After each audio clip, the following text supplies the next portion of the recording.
আমি আমার আকা মাওলা বর্তমান গদিনিশীন হুজুর পাক হযরত সৈয়দ শাহ ইয়াসুফ আলিয়া কাদরি আলাইহিদ্দিন সাল্লাম পাকের পবিত্র কদম যুগলে ভক্তিপূর্ণ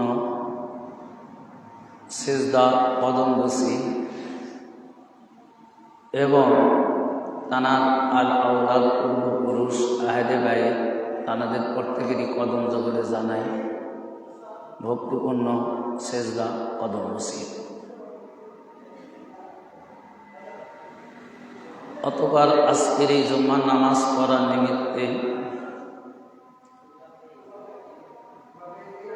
যে সকল মুসল্লিগণ নামাজ পড়ার জন্য মসজিদ পাকে হাজির হয়েছেন, খাস করে আমার সকল পীর ভাই বন্ধুদেরকে, এছাড়াও সাটিয়াগড়া আঞ্জুমানে কাদিরিয়ার শাখা কমিটির সকল সদস্যবৃন্দ সহ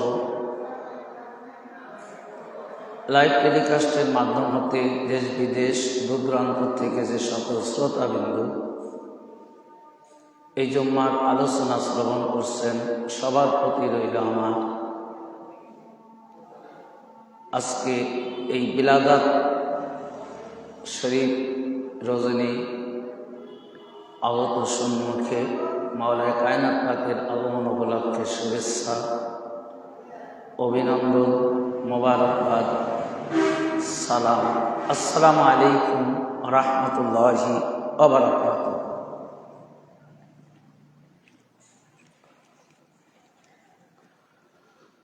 আজকে আমি যে আলোচনাটা করব আপনাদের মাঝে ইচ্ছা পোষণ করেছি, সেটা হলো মাওলানা কায়নাত পাক এর মর্যাদা এবং তিনি মেরাজ শরীফে মেরাজ রজনীতে রাসূল পাক সাল্লাল্লাহু আলাইহি ওয়াসাল্লাম আল্লাহর সঙ্গে যে কথা বলেছিলেন, সেই আল্লাহর কণ্ঠ মাওলানা কায়নাত পাকের কণ্ঠে এবং শ্রবণ করেছিলেন এবং কথাও বলেছিলেন। সেই ব্যাপারে আমি কিছু আলোচনা করার চেষ্টা করব, যদি আমার মালিক মাওলা আমাকে তৌফিক দান করেন।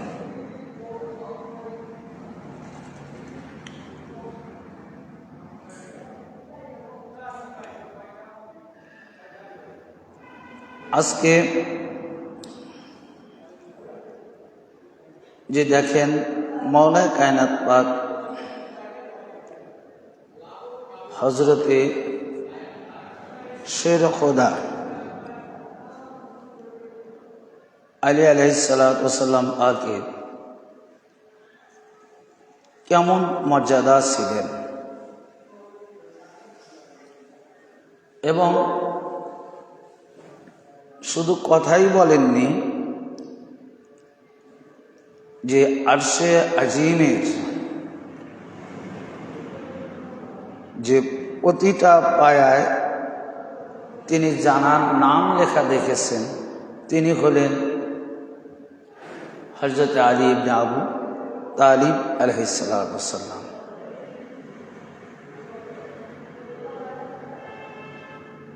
তো দেখেন, যখন রাসূল পাক সাল্লাল্লাহু আলাইহি সাল্লাম আরশে আজিমের নিকট গেলেন, এই ঘটনাটা তারিখে বাগদাদ খতিবে বাগদাদের 11তম খণ্ড 173 পৃষ্ঠা, মহিউদ্দিন আত-তাবারি আর রিয়াদুন নাদারা 2য় খণ্ড 131 পৃষ্ঠা, আবার মহিউদ্দিন তাবারি জাখাইরুল উকবা 59 পৃষ্ঠা, ইবনে আসাকিব তারিখে দিমাশক আল কাবির 47তম খণ্ড 344 পৃষ্ঠা, আবার আল্লামা জালালউদ্দিন সুয়ুতি তাফসিরে দুররে মানসুর 9ম খণ্ডে, এটা অ্যারাবিক 213 পৃষ্ঠা, চতুর্থ খণ্ডে, এটা ঊর্ধ্বে 412 পৃষ্ঠা। এতগুলো মুহাদ্দিস কিরাম এই ঘটনাটা তার নিজ নিজ কিতাবে তারা উল্লেখ করেছেন যে কি, যে যখন অর্থাৎ রাসূল পাক সাল্লাল্লাহু আলাইহি ওয়াসাল্লাম বলতেছেন যে যখন আমি আরশের নিকট গেলাম তখন আরশের পায়ে লেখা ছিল কালিমা তাইয়্যিবা, যে লা ইলাহা ইল্লাল্লাহু মুহাম্মাদুর রাসূলুল্লাহ। অতঃপর যখন আমি আরশের পায়ায় দেখলাম যে রাইতুল মাকতুবাতিল আলিইন কুয়াতা, অর্থাৎ হুজুর পাক সাল্লাল্লাহু আলাইহি ওয়াসাল্লাম বলেন আমি আরশের প্রতিটা পায়ায় লেখা দেখলাম আলী ইবনে আবি তালিব আমার শক্তি এবং আলী ইবনে আবি তালিব আমার সাহায্যকারী, আলী ইবনে আবি তালিব আমার সত্যায়নকারী, আলী আলাইহিস সালাম আমার সত্যায়নকারী।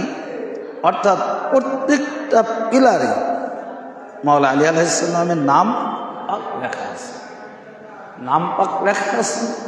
এবং মাওলা আলী আলাইহিস সালাম কি করবে তার সমস্ত কিছু আরশে আজিমের প্রত্যেকটা জায়গায় লেখা ছিল। এটা সশরকে দেখেছেন রাসূল পাক সাল্লাল্লাহু আলাইহি সাল্লাম।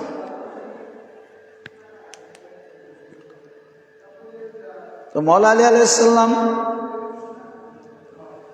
আল্লাহর সঙ্গে কথা বললেন, আল্লাহর কণ্ঠ হয়ে রাসূল পাক সাল্লাল্লাহু আলাইহি সাল্লামের সঙ্গে কথা বললেন এবং তিনি হুজুর পাকের শক্তি, এখানে লিখেছে যে রাইতুল মাকতুবাতে আলিইন কুয়াতা, যে তিনি বলতেছেন আমি দেখলাম যে শুধু আলী আলাইহিস সালামের নামই লেখা নাই, তিনি আমার সকল শক্তি, সকল সাহায্যকারী, সকল সত্যায়নকারী।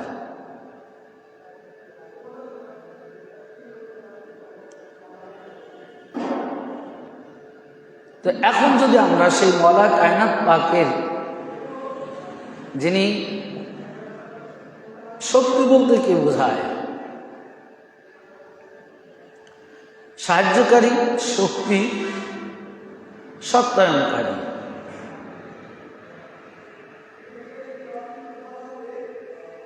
মাওলা আলী আলাইহিস সালাম হুজুর পাকের সবচাইতে নিকটতম ব্যক্তি,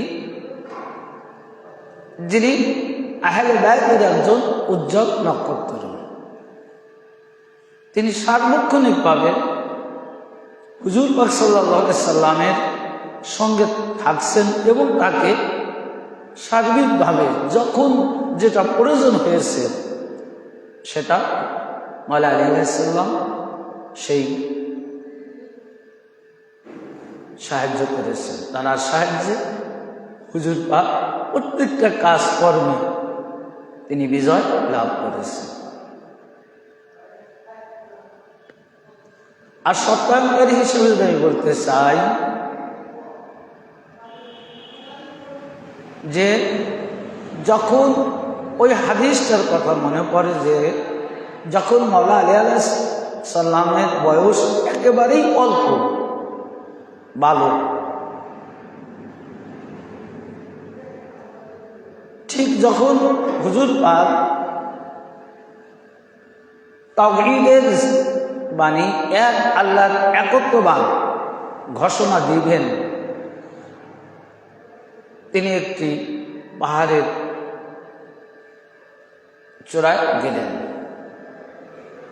যাবার পরে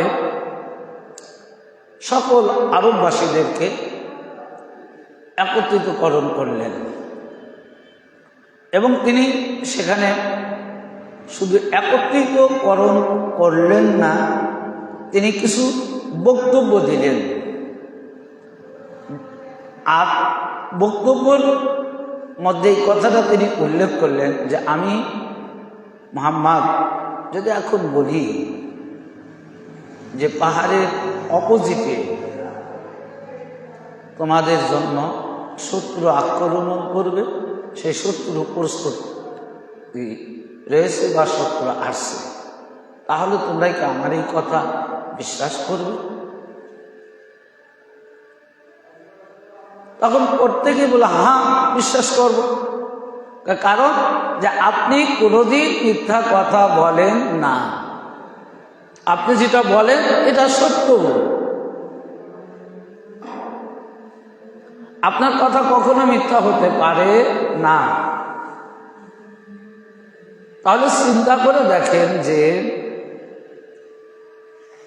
রাসূল পাককে তারা আলামিন বলতেন, রাসূল পাককে তারা কতটা বিশ্বাসী করতেন, কতটা সত্যবাদী হিসাবে তারা মানতেন যে হুজুর পাক যদি তাদেরকে বলে যে পাহাড়ের অপর পৃষ্ঠে তোমাদের জন্য শত্রু আসছে অপর পৃষ্ঠ হতে, তাও তারা বিশ্বাস করবে। তো এত কিছু বলার পরে হুজুর পাক তখন বললেন যে আমি একটা চিরন্তন সত্যের দাওয়াত আজকে আমি তোমাদের মাঝে প্রচার করব। তখন সবাই বলল যে হ্যাঁ আপনি বলেন, কারণ আপনি মিথ্যাবাদী না, আপনি সত্যবাদী, আপনি সিদ্দিক। তখন হুজুর পাক বললেন যে তোমরা যে বিভিন্ন দেবদেবীর পূজা করছো, তোমরা যে বিভিন্ন মূর্তি পূজা করছো, এটা সম্পূর্ণ শিরক এবং এগুলোর মধ্যে কোনো কল্যাণ নয়, নাই তো বটেই, এগুলো হারাম শিরক, এটা করা যাবে না। আর এখন থেকে তোমরা ইবাদত করবে একজনকে, সাহায্য চাইবে এক আল্লাহর কাছে, সহযোগিতা চাইবে এক আল্লাহর কাছে, রিজিক চাইবে এক আল্লাহর কাছে। অর্থাৎ তোমরা এখন থেকে এই কালিমাটা পড়ো, লা ইলাহা ইল্লাল্লাহু মুহাম্মাদুর রাসূলুল্লাহ। এখন তো চিন্তা, তখন প্রত্যেকেই হুজুর পাককে প্রত্যাখ্যান করল যে না, আপনি এই কথাটা সঠিক বলেন না, আপনি এটা মিথ্যা বলেছেন, বানোয়াটি বলেছেন।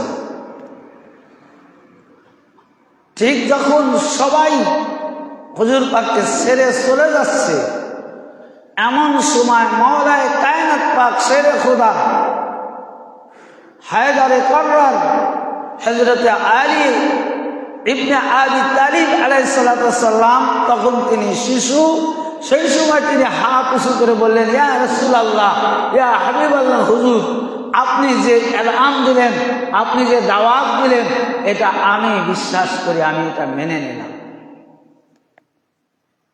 সাদ্দাক্তা ইয়া রাসূলুল্লাহ, যে সত্যি এক আল্লাহ ছাড়া অন্য কোনো উপাস্য নেই, এক আল্লাহ ওয়াহদানিয়াত, তার কোনো শরীক নেই, তিনি কারোর থেকে জন্ম নেননি, তিনি কাউকে জন্ম দেননি, তিনি সারা পৃথিবীর মধ্যে আর কোনো ইলাহ নেই, তিনি এক আল্লাহ, তিনি আল্লাহ, তিনি আল্লাহ। একেবারে শিশু অবস্থায় ভাই এই সত্যবাদিতা শাহাদাত সাক্ষ্য দিলেন। এই জন্য আরশ আজিমের পায়েও লেখা ছিল। এই জন্য তাহলে আরশে আজিম কবেকার, কত আগে, এটা তো কেউ বলতে পারবে না।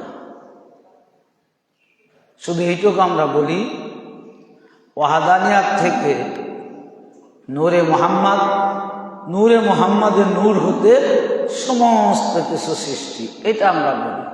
কিন্তু কত আগে সৃষ্টি হয়েছে, কবে সৃষ্টি হয়েছে, এটা কিন্তু কোনো মাওলানা, কোনো বক্তা, কোনো কিতাবে সঠিকভাবে সুনির্দিষ্ট কোনো প্রমাণ আজ আমরা পাইনি,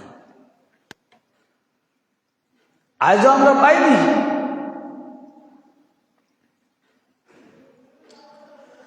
তো এই জন্য যে হুজুর পাকের যে সত্যায়নকারী হবে মাওলায়ে কায়নাত পাক, যেদিন আল্লাহ তাআলা আরশে আজিম তৈরি করেছেন। সেই আরশে আজিমের গায়ে যখন কালিমা তাইয়্যিবা লিখেছেন এবং প্রত্যেকটা পায়ায় যখন মওলা কায়নাত পাকের নাম পাক লিখেছেন, সেই দিনই আল্লাহ রাব্বুল আলামিন মওলা কায়নাত পাককে হুজুর পাকের শাহাদাত সত্যায়নকারী তিনি হবে, এটাও তিনি আরশে আজিমের পায়ায় লিখে রেখেছেন। ভাই, আল্লাহ করছে, আমার আপনার কি? আল্লাহ যদি করে আমার আপনার ঠেকানোর মতন কায়দা আছে? আল্লাহ যেটা ইচ্ছা আল্লাহ সেটা করবে। আল্লাহ যাকে খুশি তাকে দিবে, যার থেকে ছিনিয়ে নেওয়ার আল্লাহ তার থেকে কেড়ে নিবে। এটা আমাদের আপনাদের কি করার আছে? আল্লাহ নিজে কুরআন পাকের মধ্যে বলছেন, আমি যাকে ইচ্ছা তাকে দেই, যার থেকে ইচ্ছা তার থেকে কেড়ে নিই, যাকে রাজত্ব ইচ্ছা করি তাকে রাজত্ব দেই, যাকে থেকে রাজত্ব কেড়ে তার থেকে আবার রাজত্ব কেড়ে তাকে আবার ফকিরও বানিয়ে দেই। এর সমস্ত কিছুর অধিকার, সমস্ত কিছুর এখতিয়ার মহান আল্লাহ রাব্বুল আলামিনের। তো আল্লাহ রাব্বুল আলামিন হুজুর পাকের সত্যায়নকারী মওলা কায়নাত পাককে বানাবে, এটা আমার আপনার কি আসে যায়?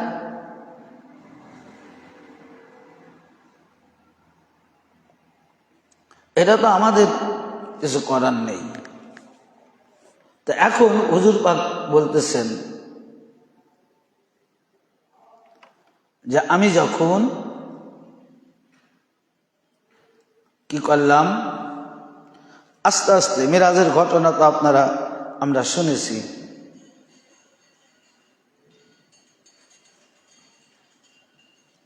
তো সাহাবে আজমাইন কিরাম জিজ্ঞাসা করলেন মিরাজ সম্পর্কে, যে ইয়া রাসূলুল্লাহ, ইয়া হাবিবাল্লাহ, হুজুর আপনি কিভাবে মিরাজ করলেন? আল্লাহর সাথে কথা বললেন, কি কথা হলো? বিভিন্ন রকমের প্রশ্ন হুজুর পাককে করেছিলেন সাহাবে আজমাইন কিরাম। এমনকি যে ঘটনা আপনারা জানেন, শুনেছেন, যে রাসূল পাককে সাহাবে আজমাইন কিরামরা অনেকে প্রশ্ন করেছিল, জানতে চেয়েছিল যে ইয়া রাসূলুল্লাহ, ইয়া হাবিবাল্লাহ, হুজুর আপনি যে মিরাজ করলেন, বাইতুল মুকাদ্দাসে যখন আপনি প্রবেশ করলেন, বাইতুল মুকাদ্দাসের দরজা কয়টা ছিল, জানালা কতগুলো ছিল, এগুলো প্রশ্ন করছেন হুজুর পাককে। সম্মানিত উপস্থিতি, আজকে আপনারা খানকা শরীফ মসজিদে নামাজ পড়ার নিমিত্তে এসেছেন।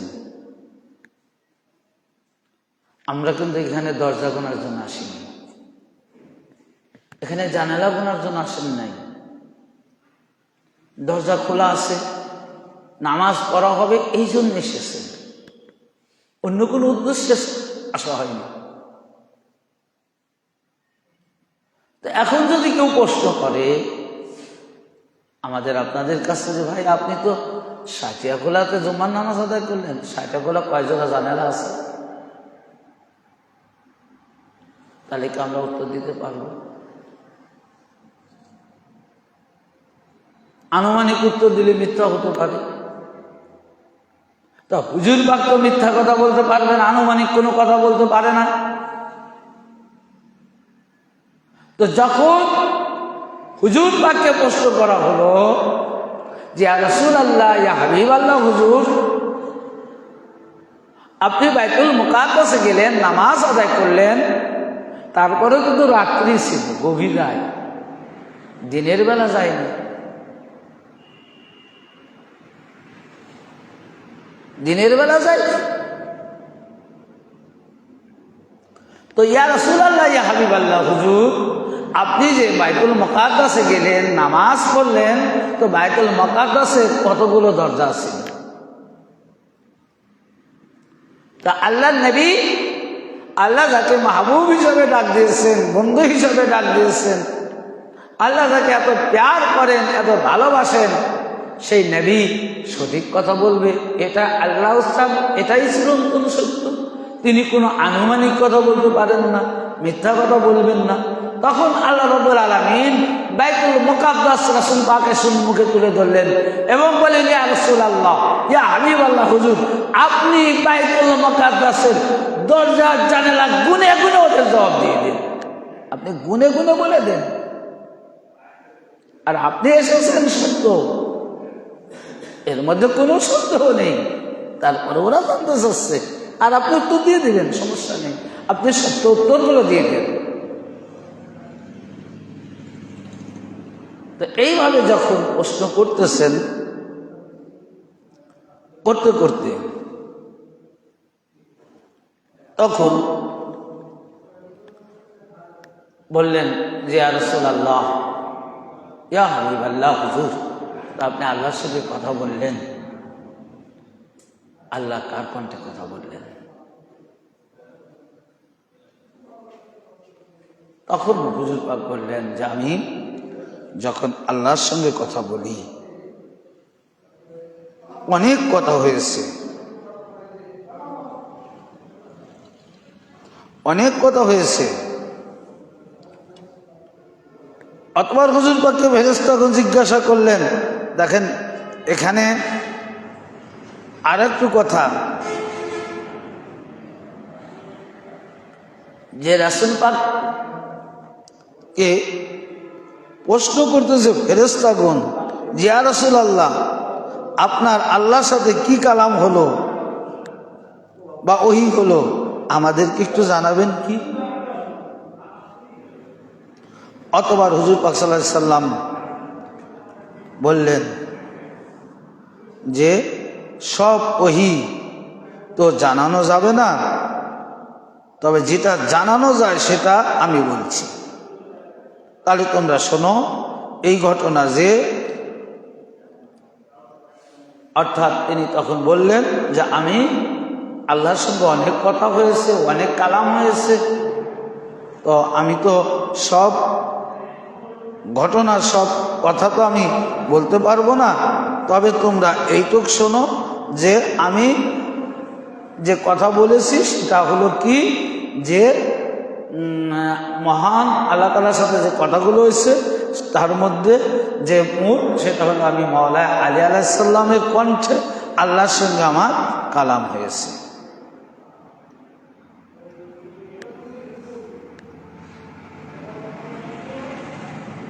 তো রাসূল পাকের সঙ্গে এখানে বলা হচ্ছে, দেখেন যে মাওলা আলী আলাইহিস সালাম মিরাজের রাতে আল্লাহর সাথে অনেক কথা হয়েছে, তার মধ্যে মাওলা আলী আলাইহিস সালামের শানে কথা হয়েছে।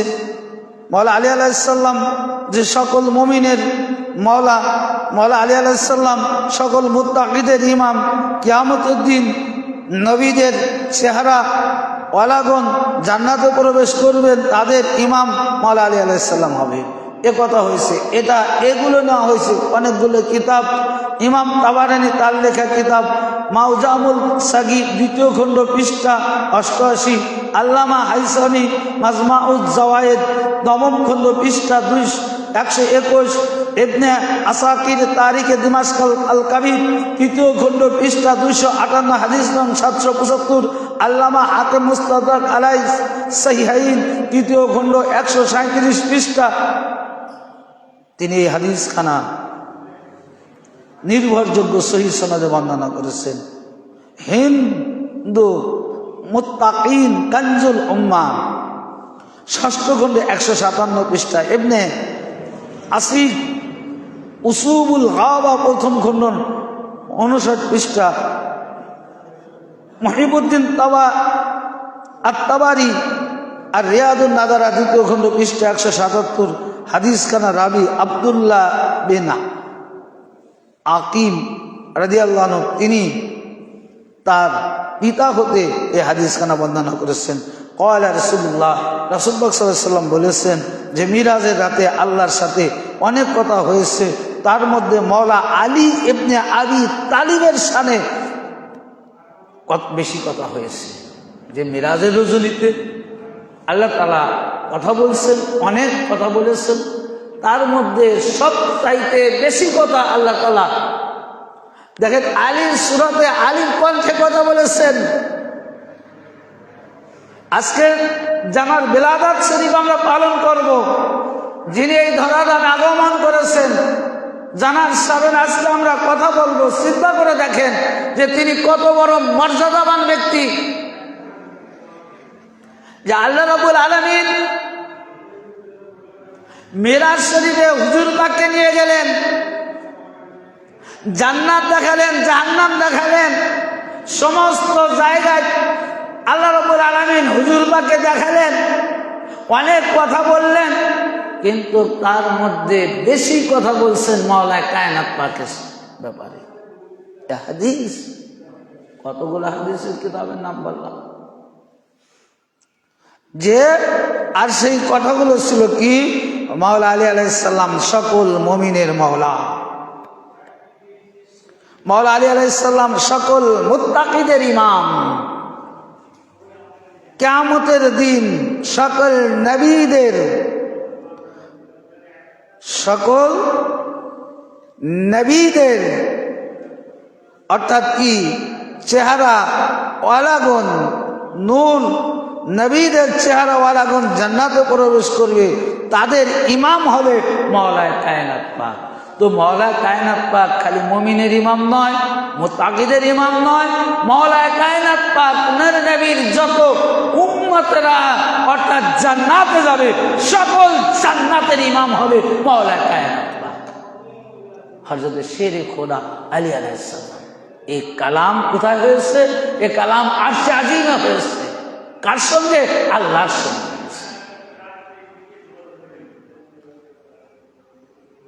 তা এখন চিন্তা করেন যে নবুয়তের বাদশাহ আল্লাহর সাথে মিরাজ করলেন, যিনি বিলায়েতের সম্রাট হবে, তানার ফাজাইল, তানার মূল সমস্ত কিছু বর্ণনা করছেন আল্লাহ রাব্বুল আলামিন নিজেই করতেছেন। তা এখন আসুন, যে আমি সেটা বললাম যে এই যে সূরতে কথা বললেন, এমনি এমনি বললি তো যে মাওলা আলীর সূরতে কণ্ঠে কথা বললেন। এখন যদি আমি এমনি এমনি বলি অনেকেই মানবে না। দলিল হিসাবে আমাদের প্রত্যেকটা ঘটনার কথার রেফারেন্স এবং অকট্য দলিল, নির্ভরযোগ্য দলিল আমরা আমাদের নিকট রয়েছে। তো প্রথম দেখেন মানাকিবুল খাওয়াজিরি, হাদিস নং 61, মুফতি আজম কুস্তুনতুনিয়া ইমাম সুলাইমান হুসাইনি বলখি কুন্দুজি, ইয়া নবীউল মুআদ্দাদ, প্রথম খণ্ড, পৃষ্ঠা 246 থেকে 247, হাদিস নং 28, ইমাম মুসনাদে আবু ইয়ালা, দ্বিতীয় খণ্ড, 53 পৃষ্ঠা। এই হাদিসের রাবি হযরতে আব্দুল্লাহ ইবনে উমর রাদিয়াল্লাহু তাআলা আনহু, তিনি হুজুর পাক সাল্লাল্লাহু আলাইহি সাল্লাম হতে বর্ণনা করেন যে আমরা হুজুর পাকের নিকট জানতে চাইলাম আপনি আল্লাহর সাথে কেমন ভাবে কথা বলেছেন। আগে ফেরেশতারা জিজ্ঞাসা করলো যে ইয়া রাসূলুল্লাহ, ইয়া হাবিবাল্লাহ, হুজুর আপনি মিরাজ করলেন, আল্লাহর সাথে কথা বললেন, কি কথা হলো, কেমন কথা হলো? আল্লাহ তাআলা সেটা জবাব দিলেন ফেরেশতাদেরকে। আবার জমিনে আসলেন, জমিনে আসার পরে সাহাবীরা জিজ্ঞাসা করতেছেন, হাদিসে নবী হযরত আব্দুল্লাহ ইবনে উমর, এবং অনেক কিতাব থেকে রেফারেন্স নেওয়া হয়েছে। তো তিনি জিজ্ঞাসা করতেছেন যে ইয়া রাসূলুল্লাহ, ইয়া হাবিবাল্লাহ, হুজুর আপনি আল্লাহর সঙ্গে কথা বললেন তো ভালো, তো এই কথা যখন বললেন আপনি কার সুরতে কথা বললেন, কেমন ভাবে কথা বললেন?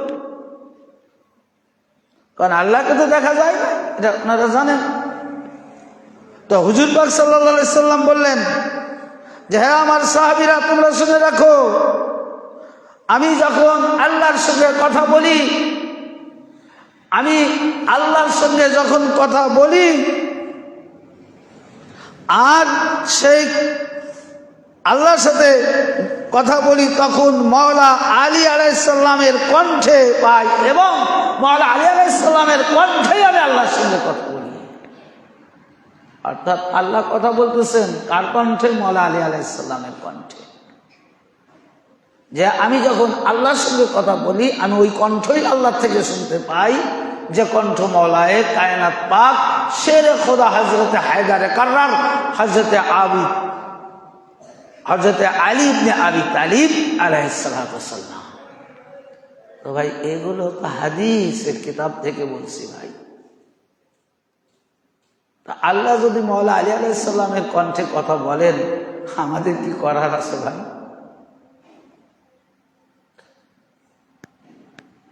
আপনার বাধা দিতে, আপনাদের যদি ক্ষমতা থাকে আপনারা আল্লাহকে জিজ্ঞাসা করেন যে আল্লাহ আপনি আলী আলাইহিস সালামের কণ্ঠে কথা বললেন কেন? আর কি দুনিয়াতে মানুষ ছিল না? কিন্তু মাওলা আলী আলাইহিস সালামকে আল্লাহ তাআলা অত্যধিক ভালোবাসেন। সেই পাক পাঞ্জাতনের একটি নূর পাক।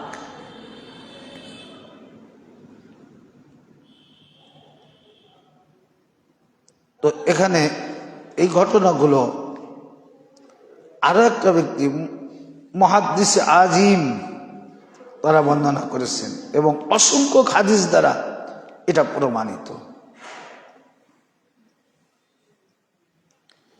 তারপরে দেখেন আপনি আল্লাহ তাআলা নবীকে বলছেন, আল্লাহ তাআলা বলতেছেন যে আপনি আমার নূর, নূরের সৃষ্টি, আর আপনার নূরের তৈরি তামাম জাহান, আমি আপনি আলী একই নূর। এটা হুজুর পাক সাল্লাল্লাহু আলাইহি সাল্লাম নিজেও আরো বলেছেন। এবং একই নূর, এই মেরাজে আপনি যে নবুয়তের বাদশাহ হয়ে আসলেন আর আমি আলীকে বিলায়েতের বাদশাহ করে আগেই নিয়ে এসেছি। এটা আল্লাহ তাআলা বলছেন। এও আল্লাহর কথা যে আল্লাহ বলতেছেন যে ইয়া রাসূলুল্লাহ, ইয়া হাবিবাল্লাহ, হুজুর আমি আপনি একই নূর, আপনি আলী একই নূর। তো আপনি যখন নবুয়তের বাদশাহ হয়ে এই দুনিয়াতে প্রেরণ করেছেন আর মাওলায়ে কায়নাত পাককে হযরত শেরে খোদা আলী আলাইহিস সালামকে আমি বিলায়েতের বাদশাহ অনেক আগেই বানিয়ে দিয়েছি। তো এখন দেখেন আরেকটি ঘটনা সময় অবশ্য, যে আজকে আমরা সিজদা করি, তাজিমে সিজদা। হযরত উম্মে হানি তিনি নিজে যখন মিরাজের ঘটনা শুনলেন রাসূল পাক থেকে, মিরাজ হতে উম্মে হানি রাদিয়াল্লাহু তাআলা আনহুর ঘরে আসলেন। এই ঘটনা ইবনে কাসির, আল্লামা জালালউদ্দিন সুয়ুতি সহ পূর্বের উল্লেখিত মুহাদ্দিসগণ, অর্থাৎ আমি যে আগে এই যে অনেকগুলো মুহাদ্দিসের নাম বর্ণনা করেছিলাম, এই সকল মুহাদ্দিস উল্লেখ করেছেন যে যখন হুজুর পাক সাল্লাল্লাহু আলাইহি সাল্লাম উম্মে হানিকে সকল কথা প্রকাশ করিলেন, সকল ঘটনা শোনার পর উম্মে হানি কি করলেন? শরঈ দৃষ্টিতে রাসূল পাক সাল্লাল্লাহু আলাইহি সাল্লামকে বাইরে যেতে নিষেধ করলেন। বললেন যে ইয়া রাসূলুল্লাহ, ইয়া হাবিবাল্লাহ, হুজুর আপনি যে ঘটনাগুলো বললেন আপনাকে এখন বাইরে না যাওয়াটাই উচিত, কারণ আপনার অনেক শত্রু রয়েছে, চারিদিকে আপনার শত্রু। এই ঘটনা কেউ ভালোভাবে নেবে না, ওরা আপনার কি করবে? বেশি শত্রুতাই করবে। তখন হুজুর পাক তো সবই জানেন, অতবার হুজুর পাক বাইরে বের হওয়ার জন্য উঠলেন এবং উম্মে হানির থেকে সজরের চাদরটা টান দিয়ে তিনি বের হয়ে গেলেন। তো তখন উম্মে হানি বলতেছেন যে যখন হুজুর পাক উঠে গেল আমি হুজুর পাকের শরীরের দিকে তাকালাম এবং দেখলাম বক্ষ এবং পেট মোবারক কাঁচের মতো উজ্জ্বল এবং সমস্ত কিছুরই তারা দেখা যাচ্ছে। চাদর গাইতে থাকতেন, এরকম ঝ্যাংটা যে চাদর টান দিছেন, টানের সাথে সাথে উঁচু হয়ে গেছে, এই বুক এবং পেট দেখা যাচ্ছে। এটা উম্মে হানি তিনি বলতেছেন যে এবং এই গোটা দেহটা একেবারে কাঁচের মতো স্বচ্ছ, ভিতরে যা যা আছে সব দেখা যাচ্ছে। অথবা তিনি বলেন আমি সঙ্গে সঙ্গে সিজদায় পড়ে গেলাম। উম্মে হানি তিনি বলতেছেন যে এইটা যখন আমি দেখলাম এত সুন্দর, দেখার পরে আমি কি করলাম, সিজদায় পড়ে গেলাম। তো হুজুর পাকের ভেতরের বস্তু দেখে উম্মে হানি তিনি সিজদা করছেন। তো ভাই আজকে যদি তাজিমে সিজদা হারাম হতো, শিরক হতো, বেদাত হতো, তো রাসূল পাক নিষেধ করতেন যে না উম্মে হানি তুমি এমনি ভালোবাসো, সিজদা করো কেন? সিজদা করা যাবে না। তো সিজদা করা যায় না, সেজন্য হুজুর পাক নিষেধ করেননি, আবার চুপও থাকেননি, করতে দিয়েছেন। সম্মানিত উপস্থিতি, আজকে সেই মওলায়ে কায়নাত পাকের বিলাদাত রজনী, মহান আল্লাহ রাব্বুল আলামিন আমাদের আপনাদের প্রত্যেকেরই মওলায়ে কায়নাত পাকের এই বিলাদাত শরীফ যথাযোগ্য মর্যাদায় পালন করার তৌফিক দান করুন এবং আমরা প্রত্যেকে যেন মওলায়ে কায়নাত পাক তার আল আহলে বাইত আল আওলাদের কদম পাকে ধুলিকানা হয়ে এই দুনিয়ার জিন্দেগির থেকে শেষ বিদায় নিতে পারি। সবাই বলুন আমিন। আমা তৌফিক ইল্লা বিল্লাহ। আসসালামু আলাইকুম ওয়া রাহমাতুল্লাহ।